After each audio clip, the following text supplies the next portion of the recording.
Então, boa noite, né, a todos, presente.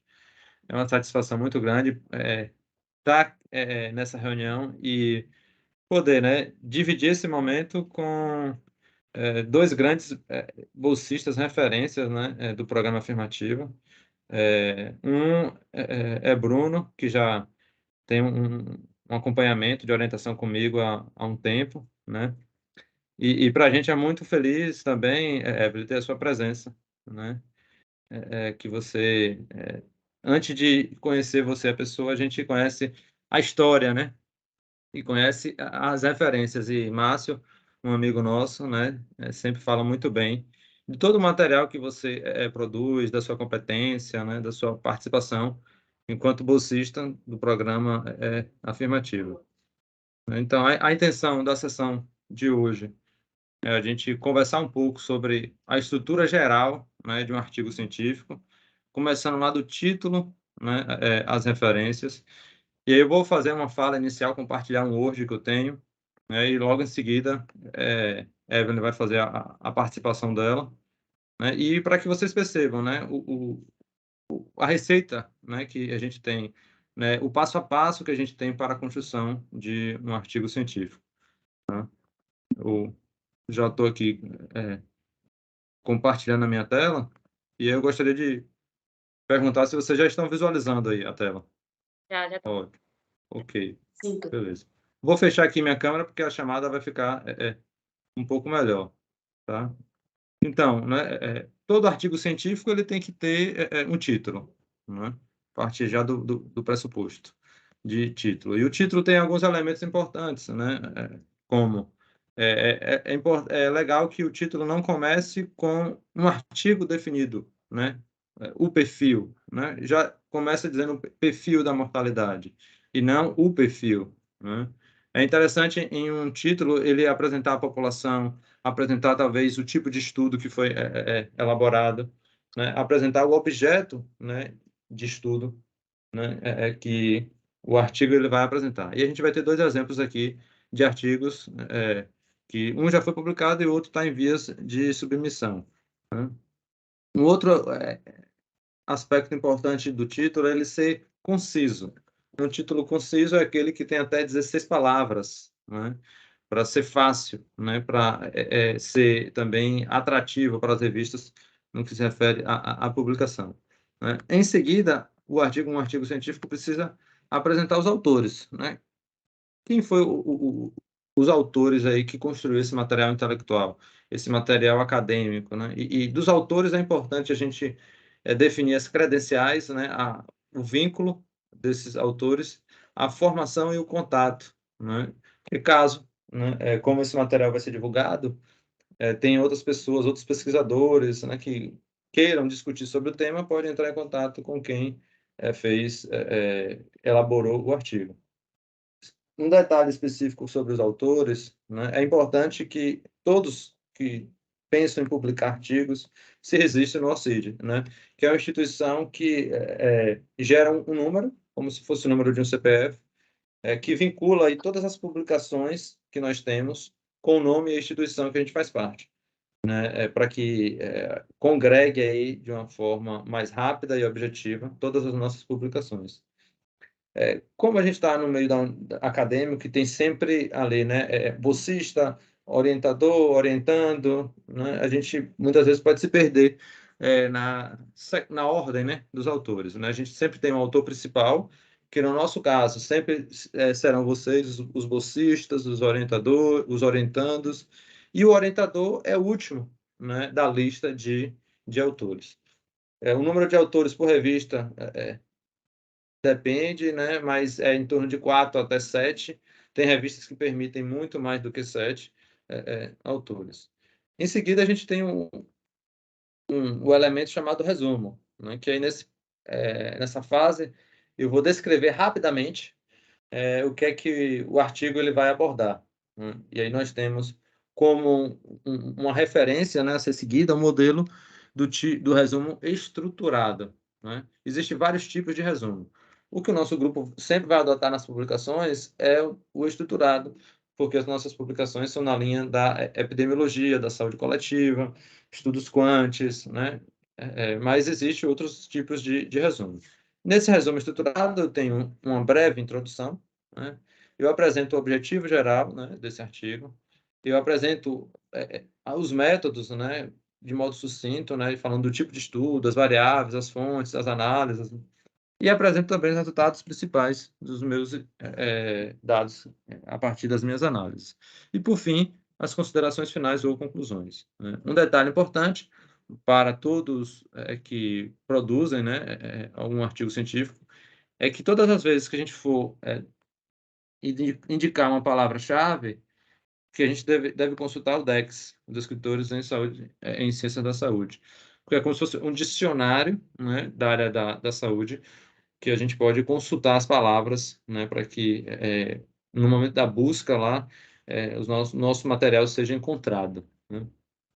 Um resumo normalmente tem em torno de 400 a 500 palavras, e essa regra vai depender muito da revista que a gente vai submeter o nosso material, ou se é um evento, né? Então, é muito diferente a quantidade de palavras, né?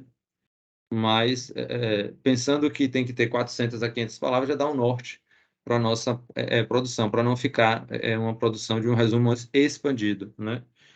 Lógico, se eu apresento o resumo em português, eu tenho que ter a versão dele em inglês, assim como as palavras-chave, tá? É a tradução de fato, né, que é o abstract. E em seguida a gente tem a primeira seção, né, de um artigo, né, de um artigo científico, que é a introdução.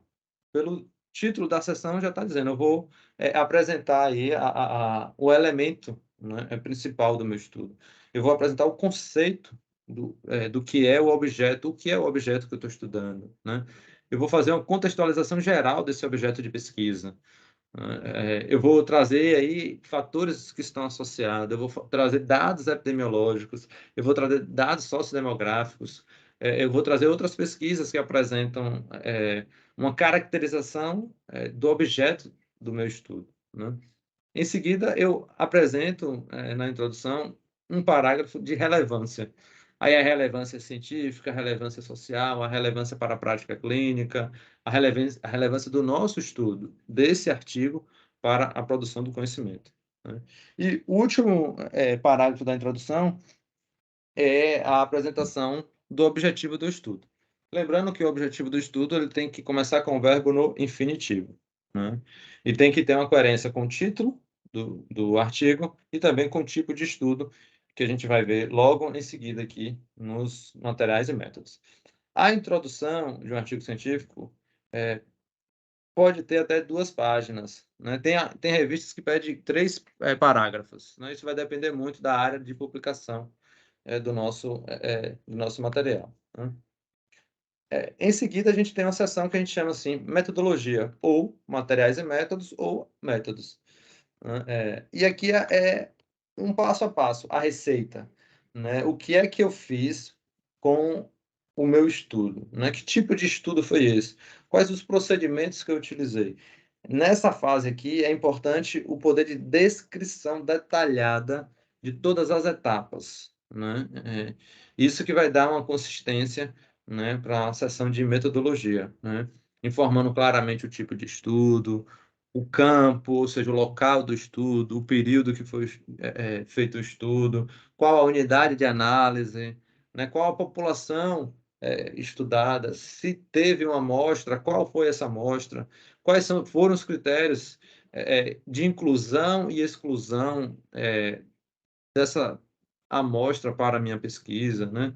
As variáveis que a gente estudou, né? E é importante aqui nas variáveis a gente sempre utilizar variáveis que a gente considera padrão ouro, né? Que já tem uma história de consenso na literatura, né? Para determinar uma doença, para determinar um agravo, né? Ou variáveis que já são estudadas por fontes oficiais, né? Ou de outras pesquisas. E no item variáveis é importante eu colocar o conceito, né? Porque eu posso trabalhar com homicídio, mas qual tipo de homicídio? Homicídio doloso, homicídio culposo, latrocínio, né? Então, esse conceito é a classificação e uma referência para essas variáveis é importante, né? Porque eu vou dar um norte para o leitor, que tipo de variável é essa que eu vou estar estudando. Um detalhe importante também é que toda variável tem uma fonte. Onde foi que eu consultei essa variável? Onde foi que eu coletei essa variável? Né? De que modo eu coletei, né, essa variável? E depois a gente apresenta assim, análise. Eu coletei as informações e aí eu fiz a análise estatística, eu fiz a análise de conteúdo, análise de discurso, né? E assim por diante. Mas eu sempre trato os dados que eu coleto. Então, descrever essas etapas é importante. Se eu utilizei um software, se eu não utilizei, qual a versão desse software.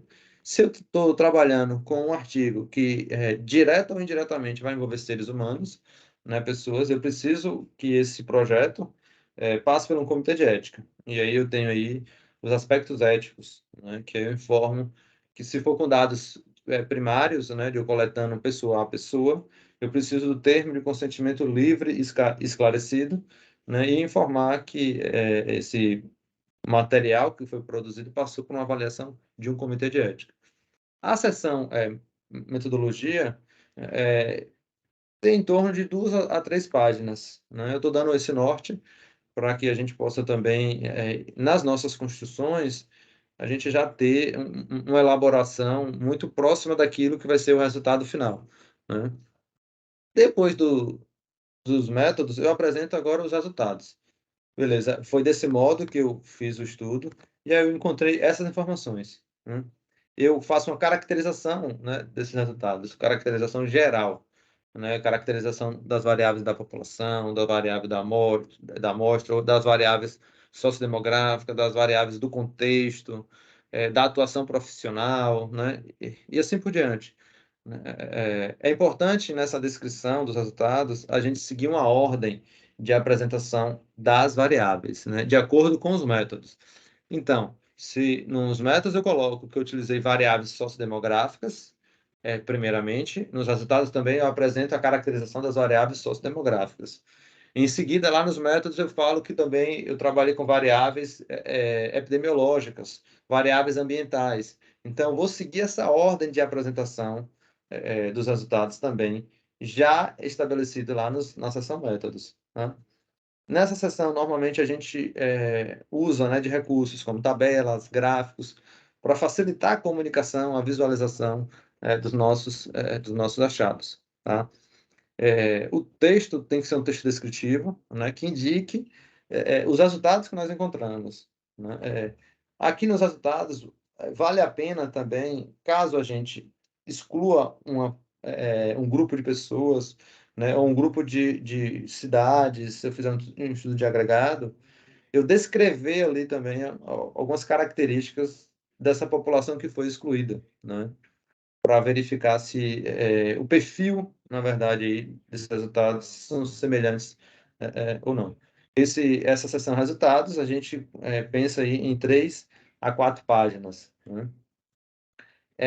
Vejam que tem uma cadência, né, e uma coerência de informações desde da introdução até os resultados. E agora chegou a parte crucial de um artigo científico, que é a discussão, né? Eu posso ter bons métodos, eu posso ter uma boa abordagem estatística, uma boa abordagem das análises, mas eu posso ter um artigo que é fraco de discussão, né? E a gente não quer isso.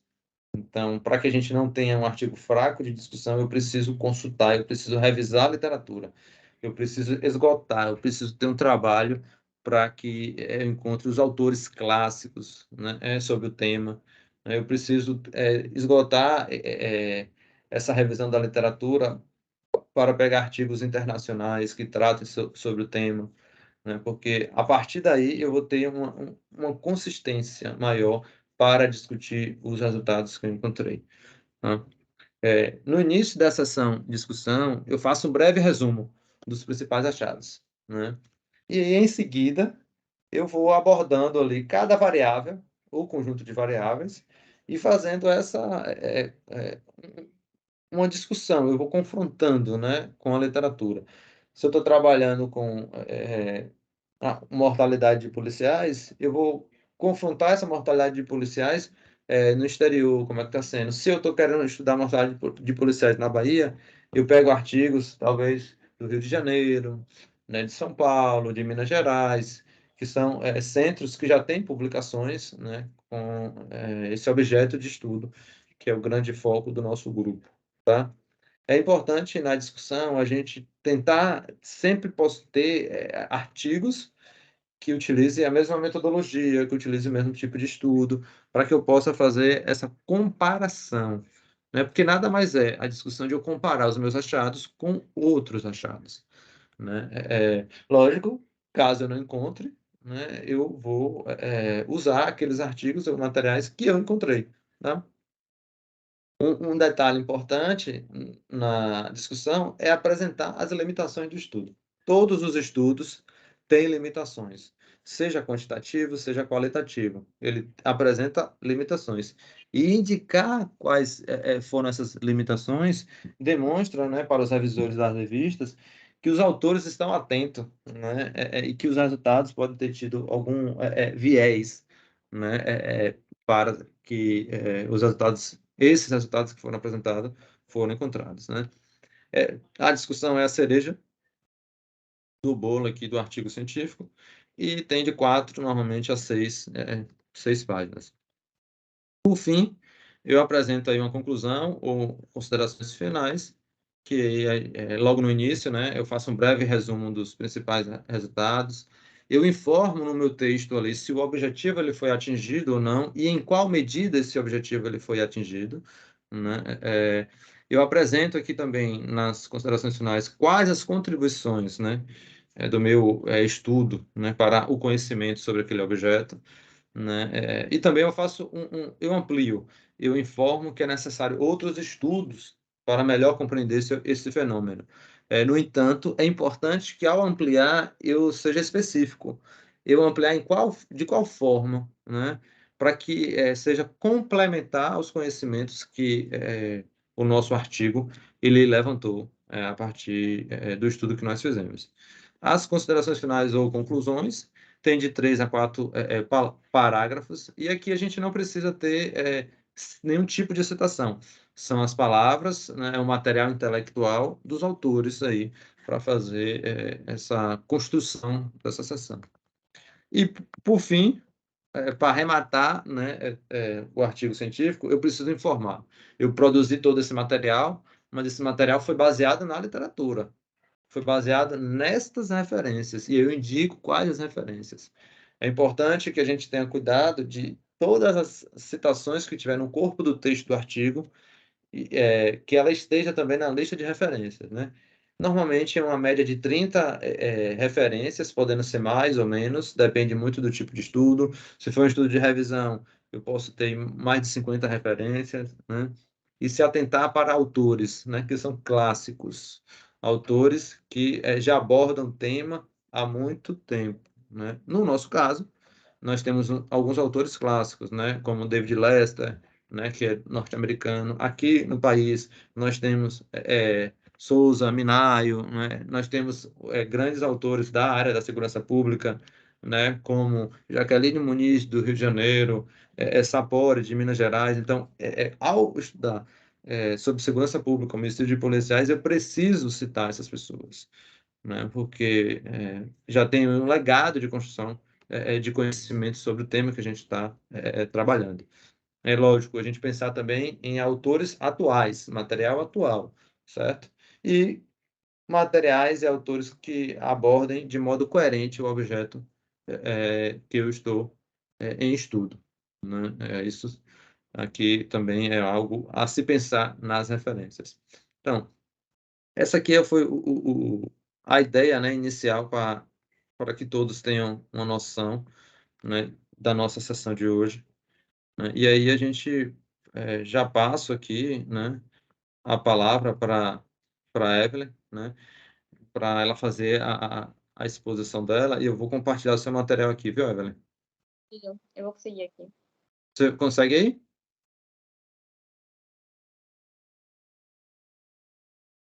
Você consegue compartilhar aí ou quer que eu compartilhe aqui? Eu consigo. Tá me ouvindo bem? Estamos, sim, estamos. Tá? Se alguém tiver alguma dúvida nesse intervalo aí, em que a Evelyn está compartilhando o material dela, já pode verbalizar, levanta a mãozinha, né, e a gente tira as dúvidas. Né? Eu queria sinalizar aqui a presença de nosso grande amigo aqui, Márcio, já está por aqui, né? Dê um oi aí para a gente, Márcio. Né? Aí, ó, legal, legal. Né? Beleza, Chamar beleza, ele. beleza. Então aí, agora a Evelyn vai fazer a apresentação dela, né, do material que ela publicou, tá? É contigo, Evelyn. Oi, gente, prazer. Obrigada pelo convite.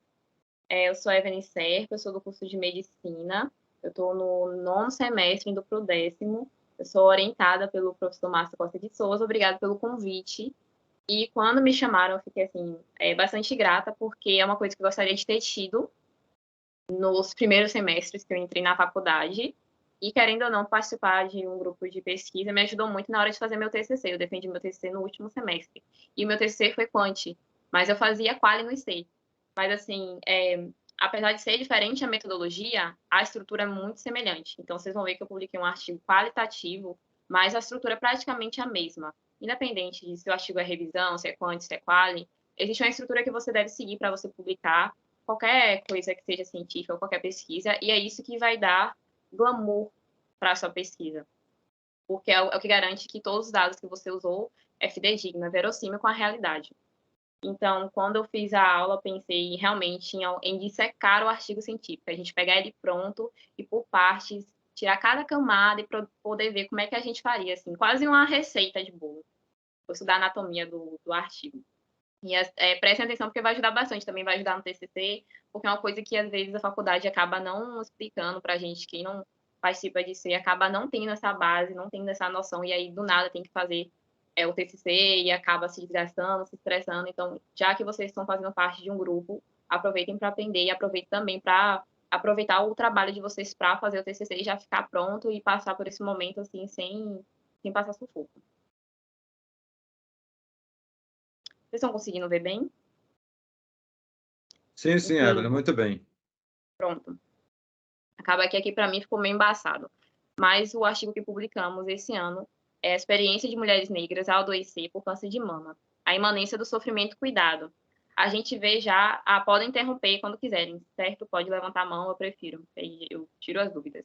A gente já vê algumas estruturas que já foi citada pelo professor Daniel antes. O título em inglês, o título espanhol, que também foi a forma da pesquisa da revista, ela pede para ter tanto o título quanto o resumo espanhol. Tem algumas revistas que não cobram isso, geralmente cobra só ser inglês. Os autores, aí tem os autores, começando comigo, a autora principal, e o professor Márcio no final como meu orientador.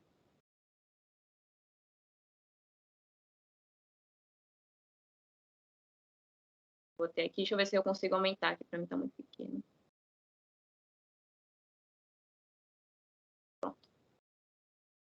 Então, a minha apresentação ela vai ser dividida em sumário, introdução, metodologia, discussões de resultados, conclusão e referências, que é basicamente a estrutura de um artigo científico. Então, vamos começar falando sobre a introdução, tá? Então, para que serve a introdução? Obviamente, introduzir o assunto, contextualizar o tema, trazer dados históricos e epidemiológicos que justifiquem o tema, mostrar o referencial teórico que vai ser usado, informações acerca do agravo e doença, sumarizar ideias que serão trazidas no texto e trazer objetivo ou justificativa do texto. Parece muitas informações agora, mas basicamente a introdução é para apresentar o artigo para o leitor. A introdução tem que ser boa para o leitor se interessar e continuar. Eu mesmo sou uma pessoa que eu sempre leio a introdução, eu não consigo pular a introdução, porque para mim a introdução tem coisas muito importantes. E aí eu lembro quando eu fazia cursinho pré-vestibular, para entrar na faculdade, o professor dava uma formulazinha para fazer a introdução lá da redação. A gente tinha que sempre ter alguma coisa para contextualizar, que é a história, ou falar sobre o tema, se é violência, então trazer dados sobre a epidemiologia da violência, ou trazer algum fato histórico que tem a ver com violência, e basicamente a introdução é isso mesmo, no artigo científico. Você tem que justificar para o leitor por que você está falando desse tema. Você tem que responder porque esse tema é importante. Esse tema é importante porque, por exemplo, câncer de mama. é um agravo super relevante, com a incidência muito grande mundialmente e no Brasil, sendo o segundo tipo de câncer que mais acomete mulher. Então, eu estou justificando para ele por que eu tenho que falar de câncer de mama, por que ele tem que ler de câncer de mama, sobre câncer de mama, e por que ele tem que ler sobre câncer de mama em mulheres negras. Aí eu tenho que justificar, trazendo outros estudos ou algum referencial teórico que mostre, ó, aqui no Brasil a gente não está produzindo artigos suficientes, a gente não está falando sobre essas mulheres, apesar de elas serem uma maioria. Nós estamos tornando essa população totalmente invisível. Então, a gente contextualiza, traz epidemiologias. Trazer epidemiologia é muito importante, porque é lá que o leitor tem a dimensão da importância do tema, né? Informações da doença. Se você está falando de câncer de mama, se você está falando de arma de fogo, não tem como você trazer alguma informação sobre a doença. Se o leitor não souber nada sobre isso, tem que explicar. Câncer de mama é a neoplasia que acomete o seio. Ou então, sobre violência com arma de fogo. É a principal causa de morte entre adolescentes de 14 e 29 anos. Por fim, é importante você sumarizar. Você já vai trazer alguns períodos que vão dar ao leitor uma ideia do que você vai trazer na discussão, mas ainda sem discutir. E, por fim, você terminar com o objetivo ou a justificativa do estudo. Então, mostra ao leitor por que é importante aquele artigo. A introdução é para você deixar ele com vontade de ler, para ele entender, olha, esse artigo eu preciso ler. Tá? Então, eu trouxe aqui a introdução que eu coloquei no texto, tá? E eu comecei justamente com o quê? Trazendo a incidência. Então, a neoplasia de mama é o câncer mais incidente na população feminina em todas as regiões do Brasil, com exceção do câncer de pele não melanoma, de tal forma que, em 2021, foram 66.280 casos por 100 mil habitantes. Aí eu trouxe o dado do INCA. Seguindo, eu trouxe a incidência mundialmente. Em 2020, 11,7% de novos casos de câncer no mundo foram câncer de mama, que torna mais incidente globalmente, principalmente na América do Norte, Europa e Oceania, no qual houve um aumento expressivo entre as décadas de 80 e 90, seja pela mudança dos hábitos de vida e pelo aumento do rastreamento da mamografia. Então, o que eu trouxe aqui é dados epidemiológicos. Se a pessoa que estava lendo não achava que era importante ler sobre isso, a partir do momento que ele vê esses dados e ver como um dos cânceres mais incidentes globalmente, eu consegui convencer, olha, eu acho que eu, como profissional de saúde, eu tenho que saber um pouco sobre câncer de mama. Informações sobre câncer de mama, tá? Em seguinte, eu trouxe algumas informações sobre a doença.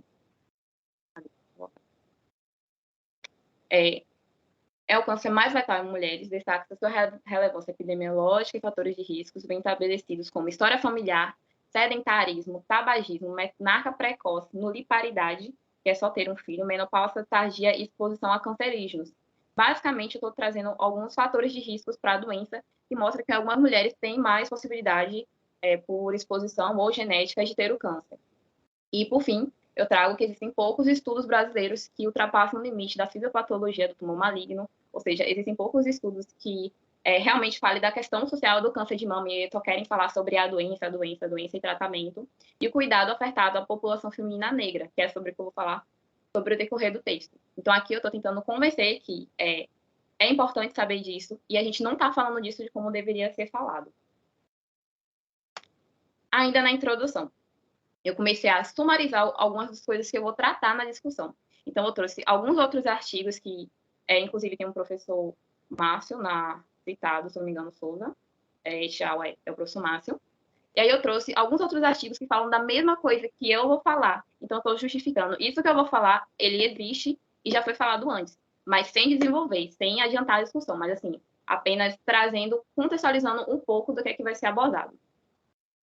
Aqui também eu introduzi sobre outra coisa que eu falo no decorrer do texto, que é a experiência da mulher negra com câncer de mama. Então, já vou adiantando um pouco o meu leitor para ele saber um pouquinho o que é que eu vou falar.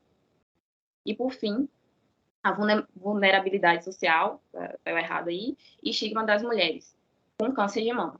Então, os parágrafos seguintes foi justamente sumarizando algumas das ideias que vão ter no decorrer do texto, tá?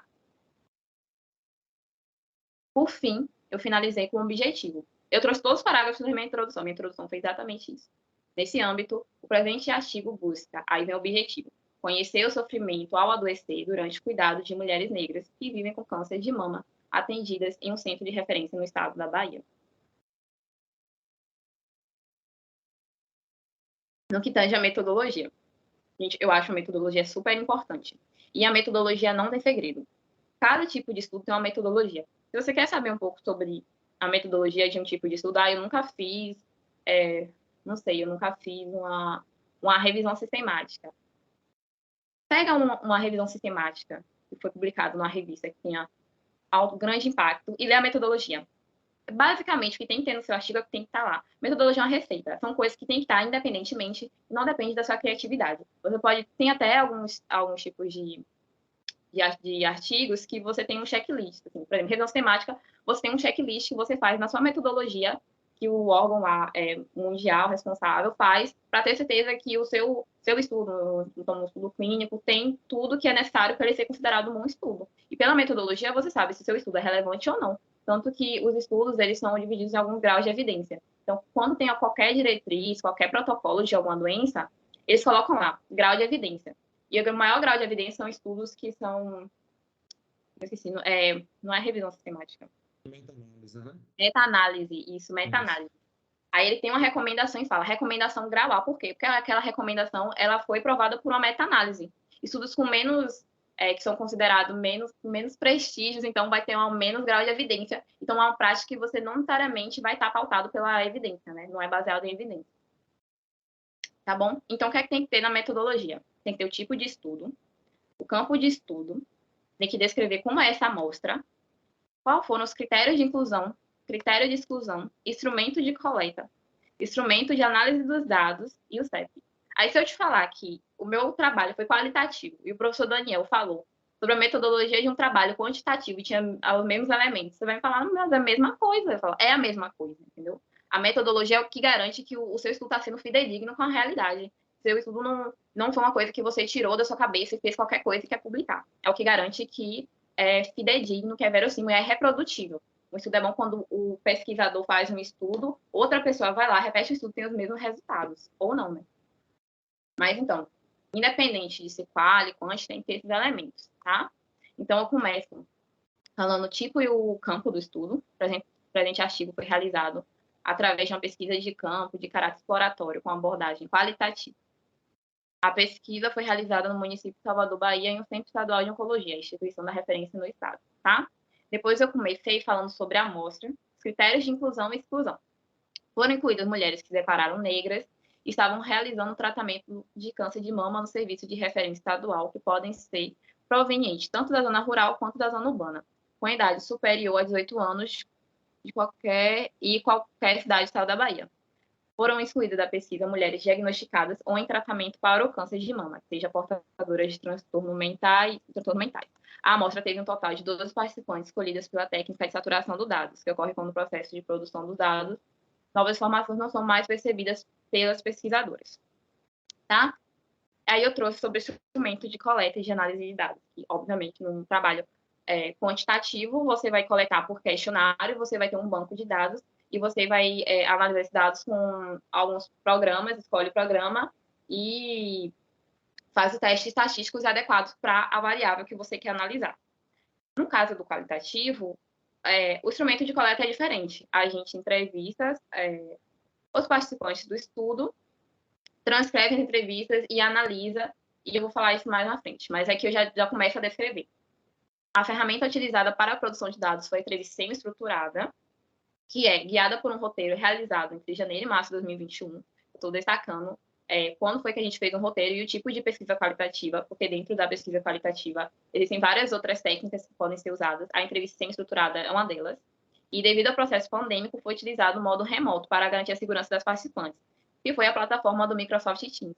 Quando é presencial e a gente grava com o celular, a gente fala com a marca do celular, foi gravado com um Moto G, por exemplo, ao qual foi gravada com o intuito de registrar com maior detalhe os depoimentos. No entanto, tal ferramenta foi aplicada mediante a prévia autorização do participante, que é o TCLE. Você tem que, qualquer pesquisa, qualquer não, algumas pesquisas você precisa que o participante assine para você comprovar que aqueles dados primários teve o consentimento do participante. Quando os dados são secundários, você não precisa de TCLE. Por exemplo, quando você usa os dados do SUS ou é uma revisão de prontuários, você não precisa colher TCLE. Mas você sempre precisa do CEP, que é a aprovação do Conselho de Ética e Pesquisa. Foi aplicado mediante a prévia autorização do participante. As entrevistas estão identificadas de forma numérica de acordo com a realização da entrevista. Depois nós tivemos a análise de dados, que também é diferente do estudo. Tem uma pessoa que quer perguntar. Pode. Isso. Oi, Amália, pode perguntar.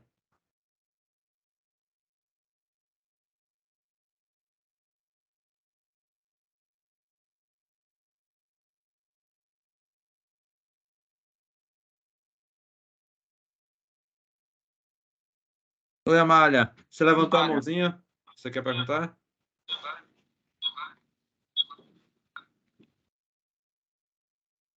Eu acho que foi sem Tá me querer. ouvindo? Estamos agora. No outro slide dela, ela fala que foram excluídas mulheres em tratamentos mentais. Eu não entendi essa parte. Por quê? Foi excluído. Mulheres em tratamento de transtornos mentais. Eu até anotei aqui. Eu não entendi muito. Você poderia explicar, Evelyn, por favor?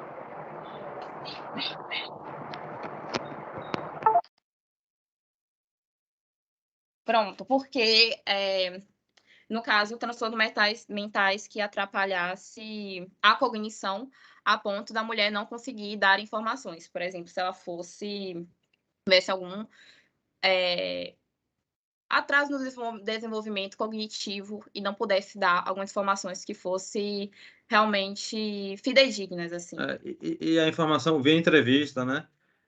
A pessoa tem que ter um nível de consciência, de cognição, que seja suficiente para que ela possa verbalizar ali um texto, né? Um discurso que gere um material para análise, entendeu, Amália? Por Aí, exemplo, pode continuar, Evelyn. pronto, por exemplo, assim, se eu fosse falar sobre fazer uma pesquisa de Juliano Moreira, a gente tem alguns pacientes internados.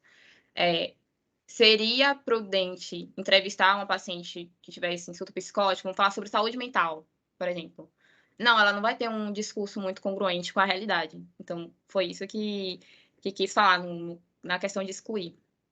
Entendeu? Entendi. Ótima apresentação. Então manda. Obrigada. Pronto, eu desliguei a câmera porque o computador senão aqui trava, tá? Aí sobre análise de dados, né? Se fosse quantitativo, nós usaríamos como vocês usam, né? Os testes estatísticos. Já a análise é diferente. A gente usa a sistematização e interpretação das informações coletadas pela análise de conteúdo adaptada por Minayo, que é o que a gente sempre cita, né? Como o professor Daniel já tinha falado. E aí trazemos alguns passos, né? Inicialmente, eu ordeno as informações por meio de mapeamento de todos os dados obtidos, transcrição, releitura do material e organização de gravações. Por conseguinte, realizou a classificação de dados produzidos com a identificação dos núcleos de sentido, racismo, sofrimento, tecnologia do cuidado, barreira econômica, barreira geográfica, barreira funcional e relação dos serviços públicos e privados, e elaborou a categoria empírica denominada sofrimento no adoecimento da mulher negra no cuidado. Aí essa parte eu voltei. Mas assim, não é tão fácil quanto parece, né? Porque o pessoal fala de trabalho qualitativo como se fosse um trabalho que não fosse rico metodologicamente, e o pesquisador pega vários discursos e coloca o que ele quer. Não é, você vê que tem toda uma metodologia e toda uma estrutura que deve ser seguida. E é isso que garante que esses dados são fidedignos. É isso que dá prestígio aos dados. Então, a metodologia é muito importante. E eu vou falar mais na frente como é que a gente faz essa análise. Evelyn, é interessante também o que você está falando do estudo qualitativo, porque em conversas com o Márcio, a gente sempre vê assim que também o pesquisador ele tem que ter um certo grau de maturidade, né, para conduzir uma entrevista, né? Porque a depender de como eu conduzo a entrevista, eu vou estar direcionando ali a resposta, né, dos entrevistados, né? Então, ter uma calibragem aí na equipe, né, uma maturidade e um treino dessa equipe que vai coletar também é fundamental, né, para a gente ser o mais fidedigno e coerente, né, a abordagem qualitativa. Mas aí a abordagem qualitativa é com o Márcio aí. Márcio abriu a câmera aí, eu acho que ele quer falar, quer contribuir. Não? Pode falar não. Ah, ok, Tá ok. beleza. Mas assim, justamente, no fazendo trabalho, assim, na metade do trabalho da coleta, a gente ficou esperados. Elas não estão reconhecendo racismo. Só que elas eram, na verdade, uma amostra da nossa sociedade. E a nossa sociedade, mesmo Salvador, mesmo sendo a cidade mais negra fora da África, a gente não reconhece o racismo. Entende? Então, na verdade, o fato delas não reconhecerem era só o racismo. E tinha algumas pessoas que não conseguiam entender, ou não conseguiam aceitar isso, queria a todo tempo que elas admitissem que elas sofriam racismo. Mas isso é produzir uma outra violência, porque uma coisa que eu até trago no meu texto é o fato de não reconhecer o racismo e de não querer reconhecer que elas são vítimas do racismo, porque são vítimas duas vezes. São negras, têm câncer de mama sendo negras. Então, além de doentes, a doença delas é negligenciada pelo fato de serem negras. E não reconhecer isso é autoproteção. É muito melhor eu chegar e acreditar que eu vou estar lá, vou me tratar e eu sou tratada como qualquer outra pessoa, independente da minha cor. Seria muito bom se fosse assim, mas não é. E elas achavam que era assim. Apesar de falarem, apesar de contarem várias violências que sofriam desde criança por serem negras, elas não reconheciam que elas sofriam racismo. E não faltou dado para a gente falar, para a gente discutir. E tem que ter essa maturidade de, ó, se ela não reconhece, não sou eu que vou chegar e vou militar no meio de uma entrevista para convencer ela e eu ouvir o que eu quero, não é assim. Você tem que aceitar também. Também, por fim, eu trouxe o CEP, né, que tem que ter toda a pesquisa, tem que ter aprovação do Comitê de Ética e Pesquisa. E no caso nosso foi o comitê da UNEP.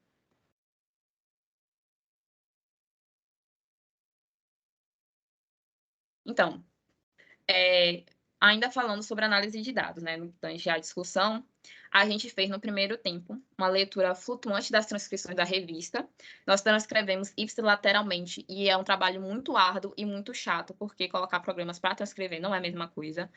Tem a questão de entonação, tem a questão de choro, tem a questão de emoção, tem o não dito que diz muito, então não fica igual. E é a parte, assim, eu acho que mais trabalhosa fazer essas transcrições. Você lê de novo e repete a leitura e vai marcando o que você acha que é, assim, importante. E esse importante é o que a gente forma núcleos de sentido, que foram aquelas palavrinhas que eu li, que falam, ó, núcleo de sentido, racismo, sofrimento, experiência do adoecimento, mix público e privado.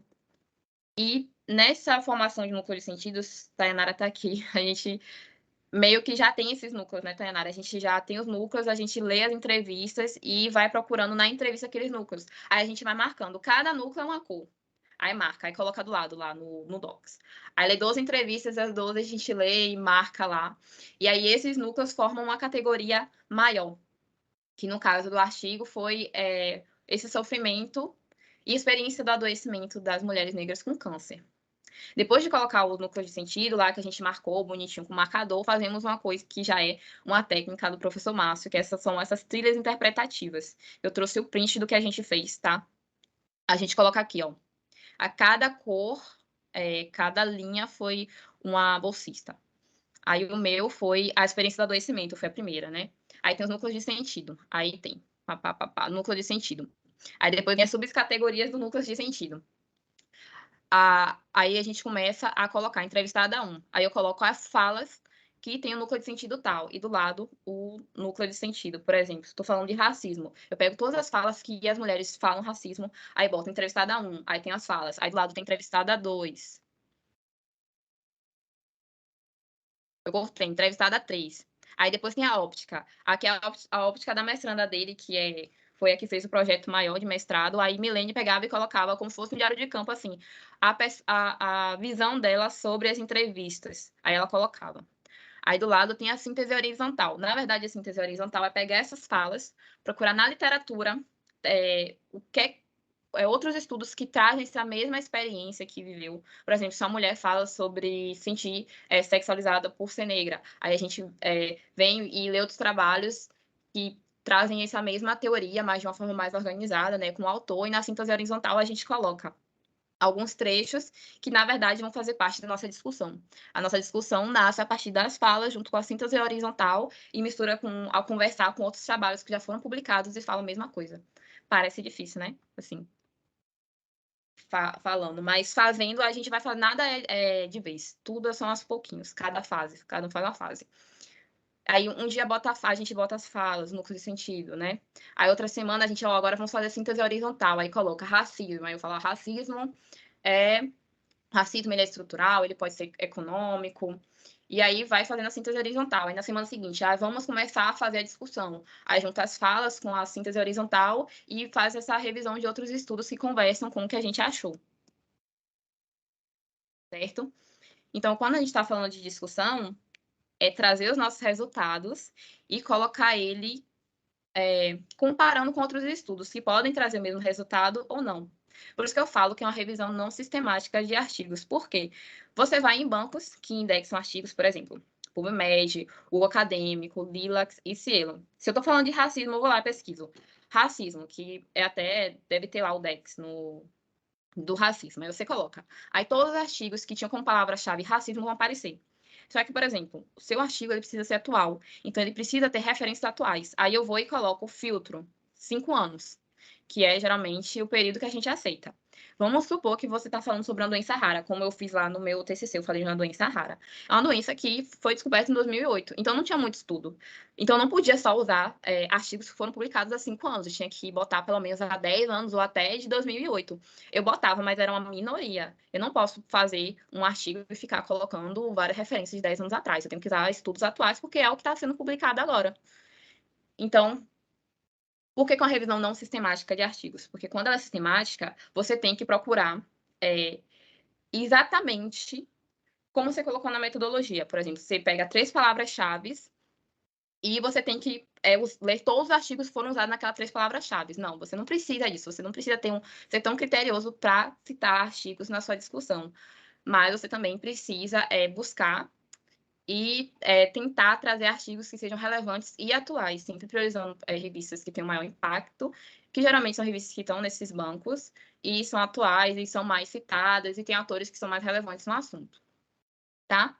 E os estudos que você for citar tem que validar ou questionar os resultados. Porque, por exemplo, se eu trouxer, não tem como eu ter um resultado e só citar estudos que contrariam o que eu achei. Então, quer dizer, eu estou basicamente dizendo ao leitor que o meu artigo não serve para nada. Mas você também não pode só escolher artigo que beneficie os resultados, porque aí você está enviesando ele. Então, se você achar um resultado muito estranho, por exemplo, se eu achar que homens negros não morrem Não, por exemplo, vamos supor, se eu fizesse um trabalho qualitativo sobre homens negros e violência nas ruas, se eu entrevistasse homens negros e todos eles dissessem que não tem medo de sair na rua sozinho sem identidade à noite, é um resultado que é inesperado, porque você não espera isso. Aí você vai citar artigos que confirmem isso? Não. Você vai fazer um contraponto com outros artigos que mostram que foi um resultado diferente que você achou, mas na literatura não é isso que se encontra. Acho que deu para entender mais ou menos. Tá? Eu trouxe a discussão bem pequena, mas basicamente é a estrutura, que a gente traz as falas, e logo embaixo a gente traz autores que conversam com o que a gente achou, né? Ou então tragam um contraponto se o resultado que a gente achou foi algo muito diferente da realidade.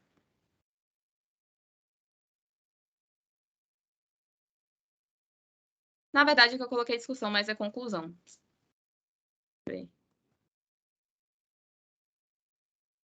Eu esqueci de mudar para conclusão. Mas assim, começar a conclusão. A conclusão não é para ser uma quebra do texto, né? O primeiro parágrafo, pelo menos, tem que trazer um ar de conclusão, mas retomando as ideias que foram discutidas na discussão e as limitações viés de estudo. O professor trouxe que falava na discussão, né? Quando eu estava fazendo meu TCC, eu coloquei na conclusão, porque eu tinha visto lá que na estrutura a gente colocava na conclusão, porque não faz sentido ser na metodologia, mas realmente tem artigo que coloca no último parágrafo da discussão e tem artigo que coloca na conclusão. Esse artigo mesmo, e no meu TCC eu coloquei na conclusão. Não sei se vocês sabem o que é viés de estudo, mas assim, quando a gente estuda metodologia, existem alguns viés que acabam distorcendo um pouco os resultados, e é sempre o clichê que usa, que é a questão da associação, um estudo que fez a associação do café com câncer de pulmão, porque não sabia que o cigarro causava câncer de pulmão, e pessoas que fumam cigarro por algum motivo gostam de tomar café, e aí teve esse fator confundidor do cigarro. Então, assim, se pessoas que fumam bebem muito café e pessoas que fumam têm muito câncer de mama, ou câncer de pulmão, a pessoa pode chegar à conclusão de que o café dá câncer de pulmão, e na verdade não, o café só estava confundindo. Então, isso é um exemplo de viés.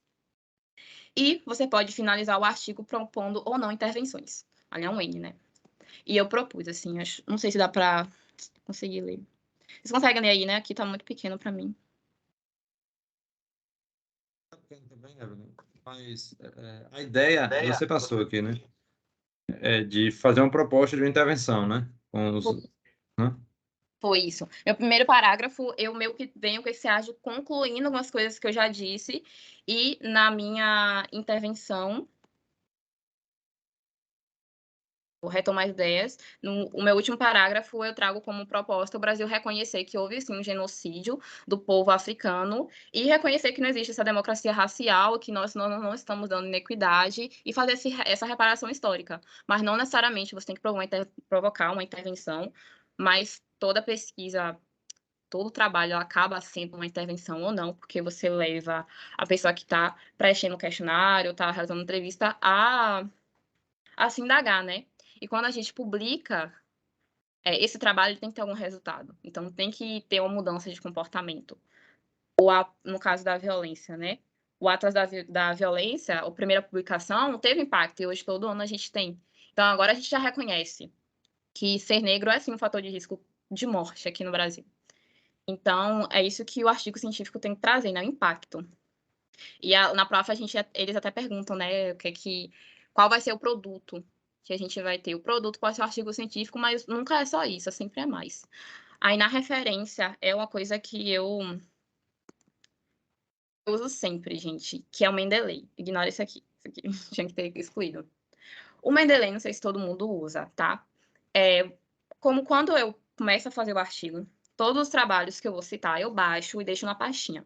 No Mendeley, eu importo para o Mendeley. É só você pesquisar Mendeley, todo mundo baixa gratuitamente. Aí, no Mendeley, ele já dá o formato de tanto de citação no texto, quanto de referência no final. Você escolhe se você quer Vancouver, se você quer a BNT, se você quer a APA, ele já coloca. Claro que às vezes tem alguns erros, e aí você tem que rever, mas isso salva muito tempo, assim, eu não perco meu tempo com referência nem com citação, só revisando, você já deixa salvo lá, e quando você baixa, se, por exemplo, não foi aprovado na revista de ABNT, aí eu quero uma revista de Vancouver, aí você vai lá, muda, copia, cola. Entendeu? Então, é sempre quando você for... tenta baixar, não é difícil de usar, baixa todos os seus artigos, deixa uma pasta organizada e faz isso, que você não vai perder tempo, porque isso gera muito estresse. E obrigada. A gente que agradece, Evelyn. E essa dica aí final dela é ouro, viu? Porque, de fato, a lista de referências e citações é uma coisa que estressa muito a gente no final. Né? Mas se a gente já consegue ir construindo essas citações e as referências no decorrer do processo, isso vai ficar mais suave, mais suave. Gostei muito, Evelyn, acho que enriqueceu aqui o nosso momento, porque você traz a ideia, né, da estrutura de um artigo qualitativo, só que a gente observa que a estrutura é a mesma. Né? Lógico, o conteúdo aí vai ser diferente um pouco, o método, né, a apresentação dos resultados, mas a estrutura, assim, a espinha dorsal de um artigo científico é a mesma, né? Tanto para quant quanto para quali. E as abordagens, elas se complementam, né? Para que o conhecimento seja o mais amplo possível. E você colocou a questão das limitações, né? O mais importante é os autores identificarem as limitações do seu estudo. Se as limitações estiver apresentado no final da discussão ou na conclusão, para mim não tem diferença. Algumas revistas que colocam discussão e conclusão, mas o mais importante é eu saber que o meu estudo, o estudo que eu produzo, ele vai ter limitações, ele vai ter vieses, né? E eu identificar e apresentar já esse viés, eu já coloco para os revisores e para os leitores assim, pô, eu estou preocupado, né, que esse resultado que eu encontrei pode ser devido a um viés que foi cometido aí durante o percurso do estudo, tá? Eu queria pedir, Evelyn, para você colocar na sua página inicial aí dos slides, e vou deixar só você aqui na tela para a gente fazer um print, para a gente divulgar no nosso Insta aí a sua participação. Né? E aí aproveito, quem já tiver alguma dúvida, pode formular, e aí em seguida ela responde. Né? Limpei até a câmera aqui. Eu tô Eu vendo. tinha tirado um print inicial dela. Ah, já tirou o que, Ked? Mas esse pode ficar melhor. Ah, agora ok. ela tá preparada, né? E até fez uma limpeza assim na câmera. Agora eu tô com receio. Eu acho que eu marquei, eu já marquei, inclusive, no Instagram. Aí eu não sei se você ficou bem na foto. Marca de novo, faz outro aí, desse momento. Tá, olha a pose, vou tirar.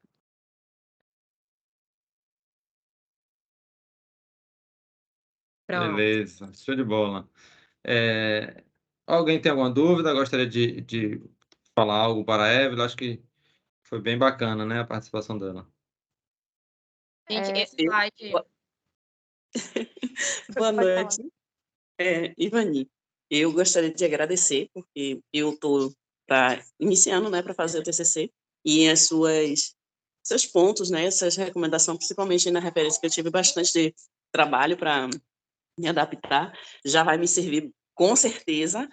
E, poxa, foi muito legal essa sua participação nessa apresentação, porque já incentiva a gente, né, a ter uma direção, né? Obrigada, viu? Parabéns pelo trabalho. Nada. Realmente, assim, eu não sei, gente, como é de vocês. Eu tive matérias para fazer TCC. E, assim, nenhuma delas foi tão passo a passo como eu fiz hoje. Por isso que eu meio que sabia o que eu queria falar, porque eu queria que tivessem dito para mim. Eram coisas ficavam muito soltas, tá? Cada semana a gente tinha que trazer uma coisa e meio que ninguém sabia como é que tinha que ser. Eu já tinha um pouco de ideia, porque eu estava no IC, então, assim, meu TCC eu realmente foi muito tranquilo, mesmo sendo um outro tema. Não era o mesmo tema do meu IC, deveria ter sido. Eu fui, assim, fui meio besta mesmo, meio inocente, quis fazer um outro tema que eu gostava e tive mais trabalho. E, assim, mas eu tive colegas que no semestre do TCC não tinha nada ainda e não sabia fazer. E muitas das vezes eu tinha que ajudar. E eu não sei, assim, nos outros cursos, como é a matéria de metodologia. Eu sei que o professor dá muito bem, mas se vocês têm matérias de TCC, se o professor realmente ensina assim, porque tem que ensinar, por exemplo, tem que explicar o que é viés, o que é que tem que ter. E a gente acaba não falando, né? Fica um pouco solto. E nem todo orientador ensina, assim. O slide eu carreguei aqui, viu? Tá na pasta do grupo, para quem quiser. Tá, valeu. Obrigado pela disponibilidade dos slides. Vai ajudar bastante aí. Mais alguém gostaria de fazer algum comentário? Eu queria agradecer. Eu não estou nos semestres finais, mas isso foi muito enriquecedor para a jornada que vai ter e para várias outras coisas também. Eu adorei os slides, são muito bonitos e a sua organização é perfeita também. Obrigada. Eu também queria agradecer. Eu também não estou como Ivani nos semestres finais, mas foi muito estruturada essa apresentação. E onde você fez esse slide tá perfeito, foi no Canva? Não, gente, tem um site que é SlideGo, que tem vários, assim, slides pré-prontos. Vou botar aqui no chat. E, assim, para apresentar TCC é ótimo também. E amei sua dica sobre referências. Aí. O Mendeley é ótimo, vou digitar aqui também.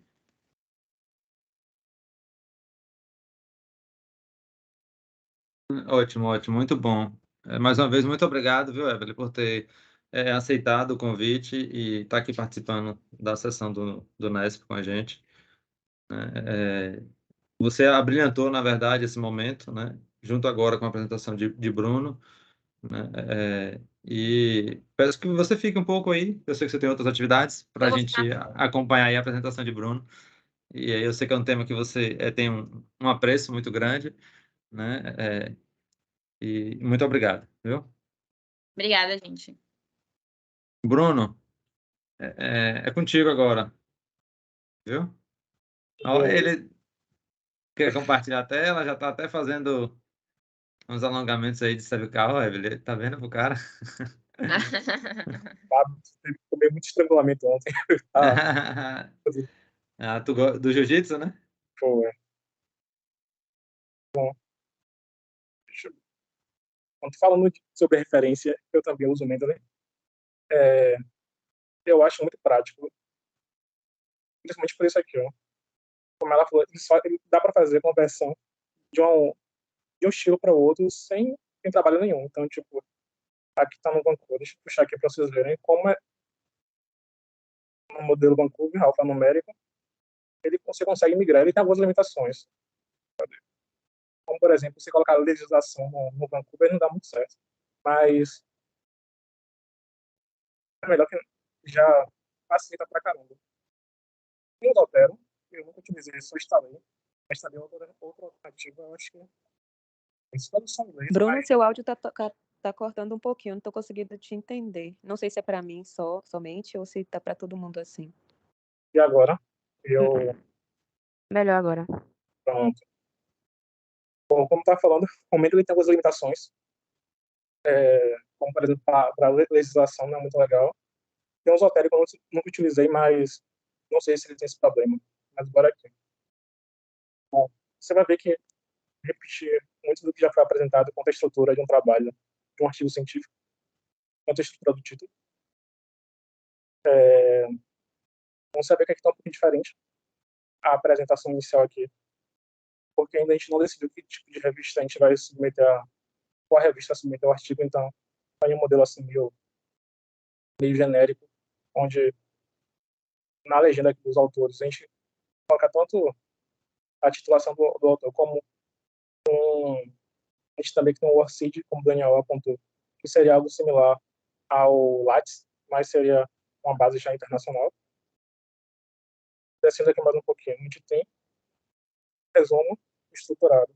E basicamente ele vai ter as mesmas seções de um artigo. Então, vai ter introdução, objetivo, métodos, discussão, resultados e conclusão. Bom, já quando eu começo a ler um artigo, começo com os resultados. Ele já me traz algumas informações importantes, como, por exemplo, o objetivo. Já dou uma sinalização muito boa se aquele artigo tem o que eu quero. Sabe, eu já vi os resultados, já me dá uma ideia do que o autor vai trazer como resultados. E depois eu pulo para o método. Assim, faço nessa ordem. Bom, aqui eu já fiz a minha versão dos resultados em inglês. A câmera das revistas já pedem o resumo em inglês. Vamos lá, introdução. Acho que a introdução como método é o momento onde você apresenta o seu tema para os leitores. É um momento também importante você trazer alguns conceitos importantes para que ele compreenda melhor o seu trabalho. Como, por exemplo, eu trago um conceito aqui, que é o conceito sobre crimes violentos, letais e intencionais, com a sigla criada pelo Ministério da Justiça em 2006, que agrega os crimes de maior relevância social, como, por exemplo, homicídio doloso, lesão corporal, seguido de morte e latrocínio. É um conceito importante para que se compreenda meus resultados, já que eu não vou abordar somente de homicídio, mas também de outras mortes violentas. Okay? Quando eu tratar desse conceito, você precisa entender do que se trata. Então, é o momento que você traz conceitos chaves para o seu compreender seu trabalho, faz uma contextualização daquele seu objeto. E uma boa maneira de se fazer isso é trazendo dados epidemiológicos. E é o que eu, ao longo do texto, vou abordando para também uma forma de você justificar por que sua pesquisa é relevante. E como uma estrutura de introdução de praxe, temos os objetivos no final da introdução. Então, se eu quiser saber logo quiser saber o objetivo do trabalho, eu já vou logo para o finalzinho da introdução. Então, sempre começa assim, mais ou menos assim, desta maneira. Desta maneira, o estudo, no caso, meu estudo teve como objetivo caracterizar o perfil dos casos de crimes violentos, letais e intencionais de policiais negros e brancos no estado da Bahia, no período de 2012 a 2019, segundo Rassacou. A segunda seção, que é a seção de métodos, como já foi abordado aqui, a gente começa explicitando qual o método, qual o tipo de estudo foi utilizado na sua pesquisa. Nesse caso aqui, a gente traz o estudo de vigilância de mortalidade. Na seção métodos é uma seção onde você não uma seção onde você tem muitas citações, mas em alguns momentos é importante se fazer a citação, como, por exemplo, quando você aborda o tipo de estudo. Então, nesse caso aqui, a gente usou o conceito de René Mendes, de 1888. Outros pontos importantes, né? A metodologia além do tipo de estudo. Eu trouxe a população estudada, no caso, foi policiais e militares da ativa, o período, o local da pesquisa, sempre que cada parágrafo vou trazer um item essencial da metodologia. Aqui embaixo eu trago a população. Novamente aqui eu trago um conceito importante para se compreender o objeto de pesquisa. Eu explico um pouco mais detalhadamente o conceito de crimes violentos, letais e intencionais. Eu cito quais são as variáveis que serão abordadas no meu trabalho, nos meus resultados, e a ordem que apresento essas variáveis aqui são a ordem que eu também apresento essas mesmas variáveis nos resultados e na discussão. Bruno, Evelyn está com a mãozinha levantada. Acho que ela quer falar alguma coisa, quer perguntar, Pode talvez. falar. Pode falar, A Evelyn. minha dúvida é prática, assim, como foi que vocês conseguiram para coletar os dados? Sim, teve que enviar um documento, porque além do CEP, vocês tiveram que fazer algum documento para permitir que eles dessem, assim, ou tinha alguma pessoa que tinha contato, que sabia, porque eu nunca sei quando fazer essas pesquisas com instituições militares, geralmente eles não compartilham seus dados facilmente, né? Eu fiquei com essa dúvida. Assim. Curiosidade, na verdade. Quer comentar esse caminho aí, Daniel? Sim, sim. Na verdade, Evelyn, foi as duas coisas, né? Primeiro, tem uma pessoa que sabe aonde os dados são armazenados e quem são as pessoas que vão fornecer esses dados. E o segundo momento é você fazer um ofício, né? Solicitando esses dados, né? Que tem também junto do projeto, né? Maior, para o Comitê de Ética vai esse ofício, né? E a resposta do ofício é disponibilizando essas informações, entendeu? E como você bem falou, ter essas informações das instituições militares é um desafio, né? É um desafio, mas é possível, entendeu? Eu penso assim, até quando você faz um estudo desse, é você admitir que eles, como forças militares, falham em se proteger. Então, Sim, eu sinto sim. até medo de, assim, perseguição. Porque assim, eu já tive vontade de fazer, e eu tinha medo de perseguição ou ter alguma retaliação, de não gostarem dos meus dados, de ser publicado, ter uma controvérsia. Porque é militarismo, né, gente? Assim, sendo bem honesta, principalmente nos tempos de hoje. Eu passei por um momento, Evelyn, na construção da tese, com essa inquietação também que você colocou aqui. Mas depois eu trabalhei essa inquietação e segui em frente, porque de fato a gente precisa pensar na construção do conhecimento, né? E dar um direcionamento acadêmico e científico, né? Todas as vezes que eu conversava com um, uma pessoa, né, de um escalão na Polícia Militar principalmente, né, que tinha acesso a essas informações, era assim, a preocupação com o uso, entende, dos dados. É um Sim, uso político, é um uso para incitar a tropa contra um comando, isso. é um uso que vai colocar como se o Estado não estivesse protegendo as polícias, né? E aí a gente vai com discurso, não, uso acadêmico, científico, para mostrar os fatores que estão em volta aí, que determinam, na verdade, a mortalidade de policiais. E a gente observa que, no final, Evelyn, o perfil é o mesmo, né? O perfil de morte entre policiais e não policiais é o mesmo, né? Então, não é a instituição policial que deve ou não proteger, né, a vida dos policiais. É algo aí da estrutura da nossa sociedade, né, de construção, de como a gente resolve os nossos conflitos, muitas vezes que faz com que esses policiais também morram, né, por homicídio. Que bom, perfeito. Bom, acho que eu pulei essa parte aqui sobre a fonte dos dados, mas você perguntou, no caso que a gente utilizou a coordenação de documentação estatística policial da Polícia Civil da Bahia. Eles que cederam os dados. E é uma coisa interessante.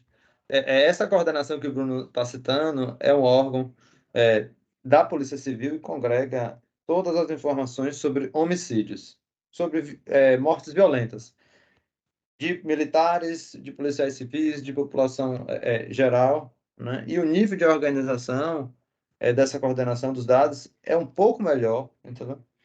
Do que uma planilha que eu tive acesso, entendeu? Do Comando Geral da PM, né? Então a gente preferiu, entendeu? Caminhar com essa fonte, né? Para os nossos dados. Entendi. Sim. Bora lá. Bom, e um outro tópico que a gente tem que abordar em qualquer metodologia é a técnica de análise. Não importa se ela seja qualitativa ou quantitativa, a gente precisa explicar como esses dados vão ser utilizados, né? E nesse caso aqui, a gente fez uma análise muito simples, com frequências relativas e absolutas para variáveis qualitativas, e para variáveis quantitativas a gente fez média aritmética, valor mínimo e valor máximo, e esses cálculos, a gente consegue fazer isso facilmente com o Excel. Bom, e os tratar de estudos com dados primários, a gente não trata diretamente com seres humanos, mas com dados sensíveis. É um trabalho que precisa ser submetido ao comitê de ética de pesquisa. Então, você precisa submeter na plataforma Brasil e apresentar esse registro autorizando essa pesquisa. Bom, quanto aos resultados. Aqui nos resultados, acho que eu gosto de começar aqui pelas tabelas. Bom, a gente, uma pesquisa qualitativa, é comum a gente apresentar esses dados em formato de tabela, mas, no entanto, como vocês podem ver aqui, a gente começa os resultados fazendo uma descrição por extenso desses dados. Então, eu sempre destaco o dado, vamos dizer, mais relevante de cada variável. Então, eu trato a variável, por exemplo, deixa eu ver aqui para me dar um exemplo. Aqui, ó, posto policial. Então, qual é o nível hierárquico que mais morre? Tem vários níveis hierárquicos, mas o que mais morre é o soldado. Então, nos resultados eu trago o dado mais relevante daquela variável. Então, nos resultados eu escrevi todos os resultados mais relevantes de cada variável, e ainda assim eu apresento esses dados em formato de gráficos e tabelas. Só para a gente se atentar aqui ao modelo, a estrutura que a gente deve apresentar esses gráficos e tabelas. Gráficos, a gente apresenta a legenda abaixo do gráfico. Então, aqui coloquei, ó, a legenda do gráfico eu apresento em fonte 12, já a fonte desses dados eu apresento em fonte 10. Aqui é a mesma coisa, o título de tabela eu apresento na parte superior, e a fonte eu apresento embaixo com fonte 10. Desse aqui. Bom, aqui é uma coisa importante, acho que na última sessão a gente comentou sobre isso, sobre você introduzir algumas observações na sua tabela, para ajudar a compreender melhor algumas informações, como, por exemplo, nessa pesquisa aqui a gente apresenta os dados separados por categorias, né, raça-cor. No caso, raça-cor negra e raça-cor branca. E aqui eu coloco uma observaçãozinha, onde eu explico que raça-cor negra é a soma de pretos e pardos. Então, aqui no rodapé da minha tabela, eu explico que o número 1 significa a somatória da raça-cor preto e pardo. Eu coloco outras observações aqui, que é importante para que o leitor compreenda melhor meus dados. Então, aqui eu vou apresentar alguns resultados assim, por cima, como, por exemplo, o sexo que mais morre de policiais militares aqui na Bahia é o sexo masculino, para ambas as categorias. Aqui acaba se repetindo, os dados são semelhantes para negros e brancos na maioria das variáveis. Eles estão predominantemente com escolaridade de ensino médio. Nessa pesquisa aqui, a gente encontrou que a maioria, um pouco mais da metade, são solteiros e pertencem ao menor nível hierárquico, que é o nível de soldado, e morrem predominantemente no período de folga. Bom, nas tabelas também a gente acaba separando as tabelas, tentando, vamos dizer, agrupar as variáveis. Por exemplo, minha tabela número 2, eu só apresento características dos policiais. Já na tabela número 3, eu congrego outro tipo de variável, que é o perfil das ocorrências. Aqui, lá eu falei dos policiais, aqui eu falo do perfil das ocorrências. Bom, e aqui eu trago algumas variáveis do estudo, como, por exemplo, os policiais morrem predominantemente por arma de fogo. Outra variável importante aqui que, embora eles sejam policiais, a menor parte quer dizer, uma proporção muito pequena ainda, menos que um terço das mortes, tem autoria identificada. Então, não se sabe quem matou o policial na maior parte dos homicídios. descendo um pouquinho aqui mais para a discussão, no primeiro parágrafo, a gente habitualmente faz um apanhado dos principais resultados do seu artigo. Então, vai ficar um pouco assim, quase com repetição dos dados que você apresentou nos seus resultados. Então, no primeiro parágrafo a gente faz isso, esse apanhado dos resultados. E nos parágrafos subsequentes, eu vou discutindo cada variável do meu estudo. Então, eu faço um confronto dos meus resultados com a literatura. Eu vou trazer aqui, separei um exemplo aqui aqui. Nesse parágrafo aqui, eu vou discutir sobre fatores da corporação. Especificamente nesse parágrafo aqui, eu vou falar sobre o nível hierárquico. Como eu apontei lá, o nível hierárquico que mais morre são soldados. Então, eu digo aqui que outros estudos encontram um perfil semelhante. No caso, estudos realizados em São Paulo e Rio de Janeiro encontraram um perfil semelhante ao que eu encontrei. Também lá se morrem, predominantemente, policiais no nível hierárquico de soldado. E aqui eu trago mais outras explicações. Então, eu vou usar vários autores que eles explicam melhor porque os policiais soldados, eles morrem com maior frequência. Um dos argumentos aqui que trazem é que eles morrem tanto por ser o maior quantitativo da polícia militar, como também pela característica da atuação. Como, por exemplo, os soldados de identidade predominantemente operacional, ou seja, ficam nas ruas, têm o contato direto com o criminoso, então eles, vamos dizer, têm mais chance de serem mortos por esses criminosos. É que eu trago outro estudo de Merino, onde ele deixa isso mais evidente, quando ele faz uma comparação de taxas entre policiais praças e policiais oficiais, onde os praças ele tem uma taxa de homicídio 4 vezes maior do que policiais oficiais. Policiais oficiais são policiais de patentes superiores que fazem atividade predominantemente administrativa, então eles não ficam tanto na rua quanto um soldado, um cabo, um sargento. Então, em todo o texto da minha discussão, eu faço esse confronto com a literatura. Ora, vai ser reforçando o meu achado, mas vai ter momentos onde esses resultados ele vai estar em confronto. Deixa eu ver aqui se eu acho. Então, dado aqui, como, por exemplo, eu digo que os policiais na Bahia eles morrem, o perfil, no estado civil dele é predominantemente solteiro, mas Fernandes, no estado de São Paulo, ele encontra que os policiais militares em 2013 e 2014 morrem, eles eram do estado civil casado. Embora isso seja, vamos dizer, não reforce o meu achado, ainda assim eu trago no meu estudo. Então eu não só vou trazer estudos que reforcem o que eu encontro, mas eu vou fazer tudo que a literatura aborda sobre aquela variável, mesmo que isso discorde do que eu estou apresentando. Bom, e aqui, a gente aqui no Nesp, né, segue o modelo de apresentar as limitações do estudo ao final dos resultados. E a gente tem, assim, quando a gente vai pensar quais são as limitações do meu estudo, eu sempre faço um esforço pensando.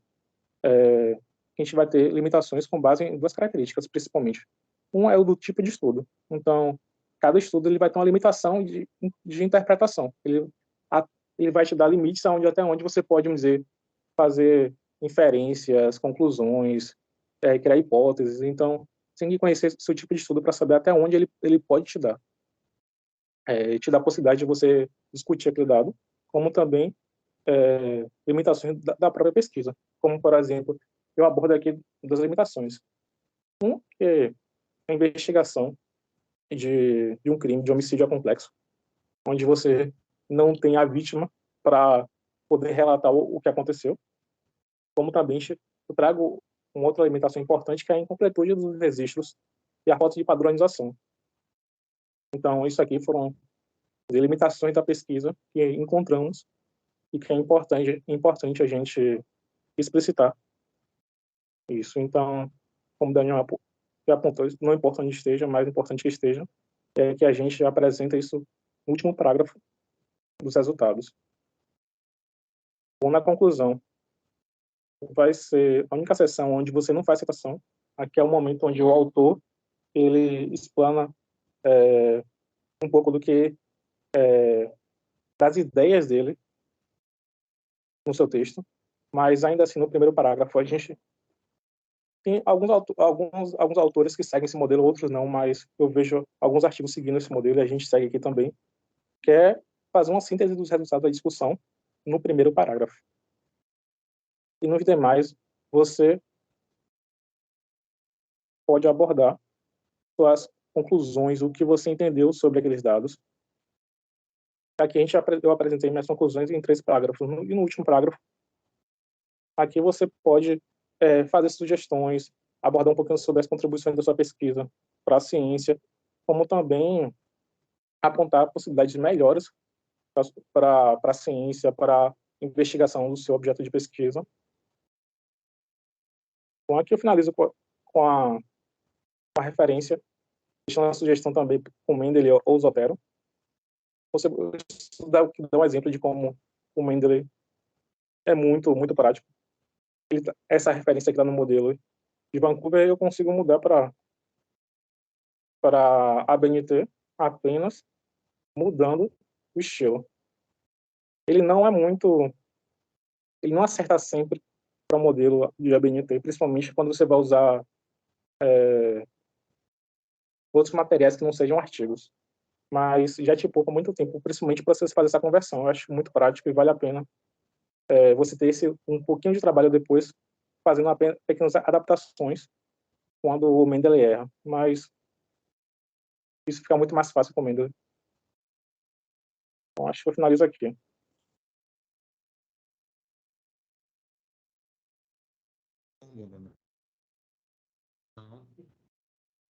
Você tem como puxar aí o Word para cima e abrir sua câmera para a gente fazer um print? Como se fosse Eu o já início. tirei também, professor. Já tirou o que, Isso. Ked? Rapaz, os bolsistas É aqui errado. são produtivos, viu?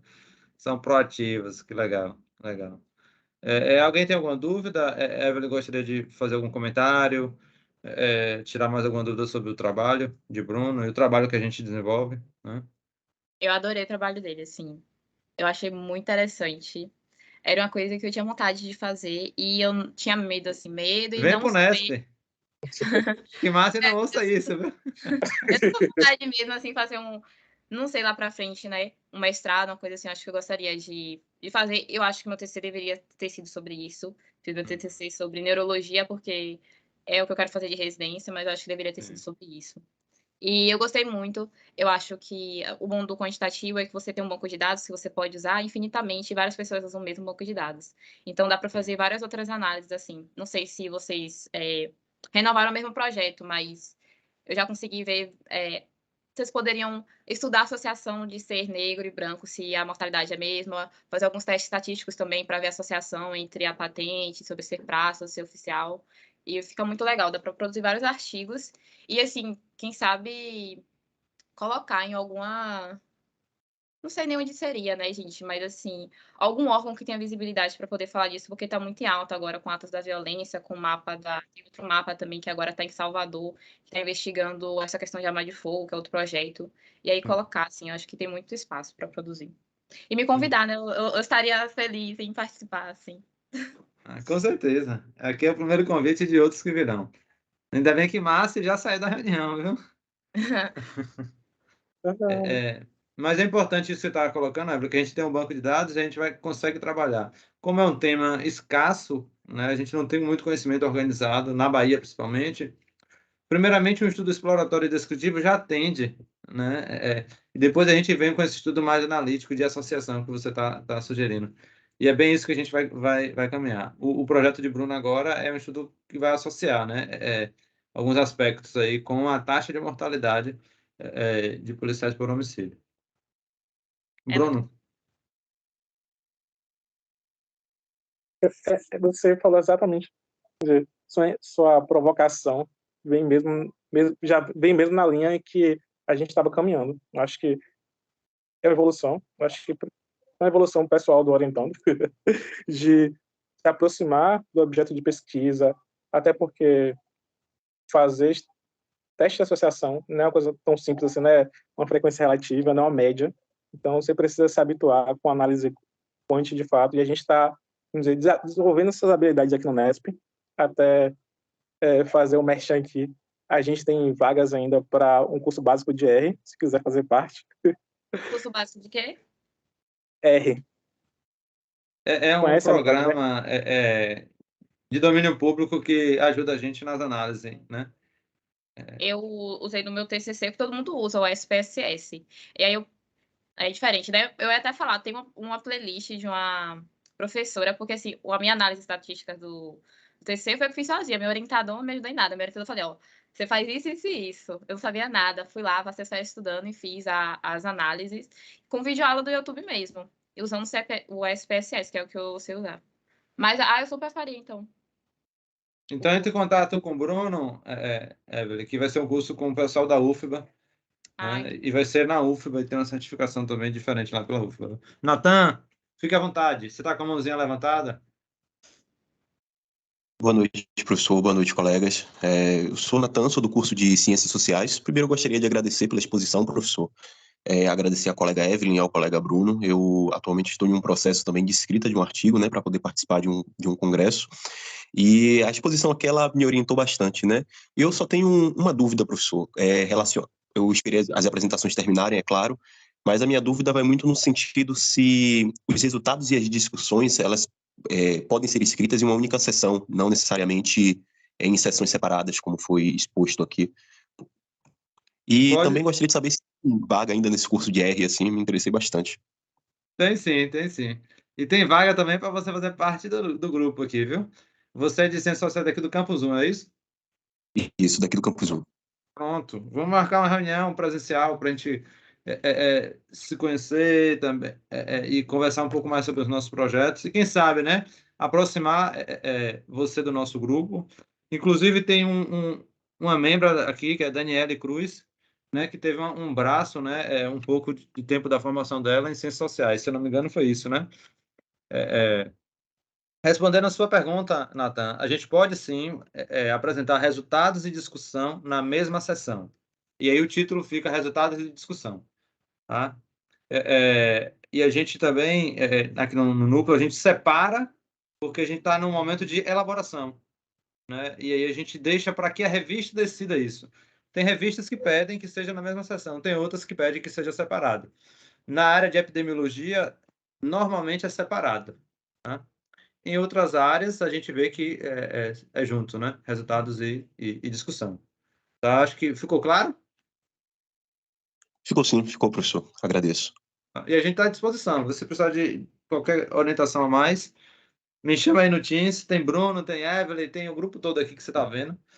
Que a gente Pronto, pode fazer uma rede de apoio aí, viu? Agradeço. E você gostaria também de participar do curso, né, de R que você falou?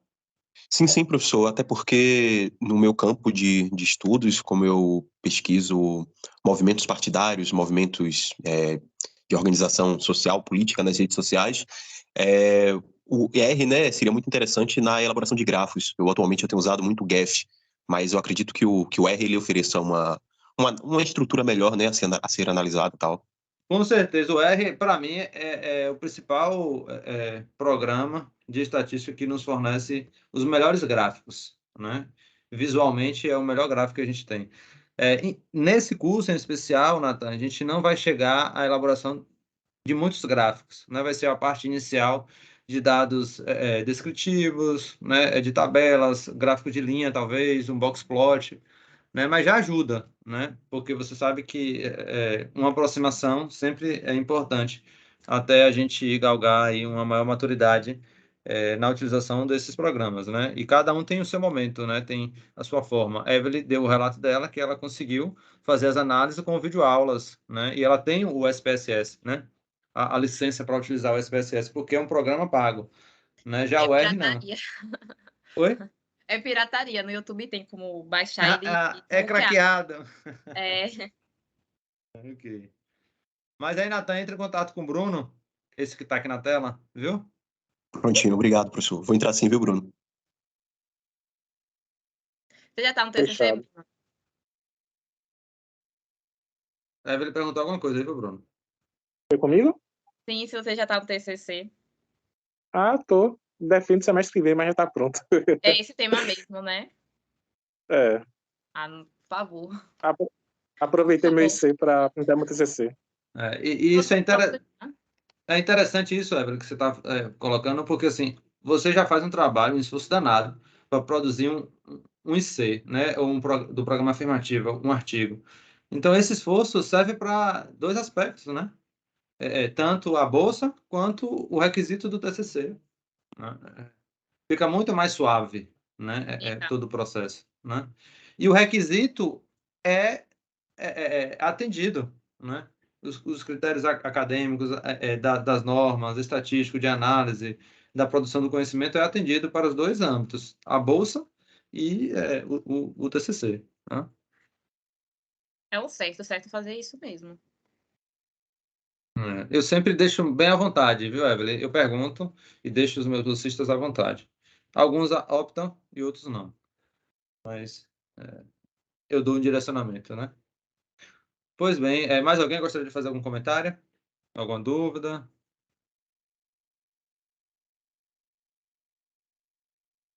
Fazendo mais um merchan.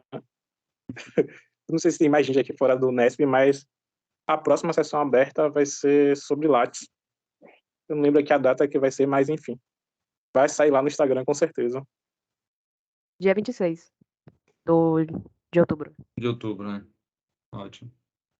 Beleza. Participem, né? Que é importante também a gente